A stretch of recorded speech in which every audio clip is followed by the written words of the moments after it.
Արցախի վերաբերյալ։ Արցախի վերաբերյալ իրատեսականը այսօր վերադարձի իրավունքն է։ Այսօր ես իրականը տեսնում եմ միայն այս հատվածը։ Բայց աշխարհը այնպիսի տեմպերով է փոխվում, որ ոչ մեկը չգիտի, թե վաղը ինչ է լինելու, մի տարի հետո ինչ է լինելու, եւ օրինակ Միացյալ Նահանգների այդ էսկալացիայի ճանապարհով աշխարհը գոտիների բաժանելը ուր է մեզ բերելու։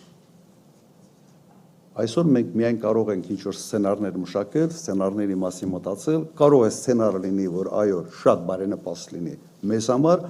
կարող է նաև սցենար լինի, որ շատ անբարենպաստ լինի մեզ համար։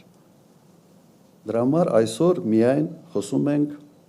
վերադարձի իրավունքի մասին, որը իր հետևից բերելու է գույքային նաև որոշակի իրավունքների, նյութական, այսպես ասենք, բայց սրանից ավել չեմ տեսնում։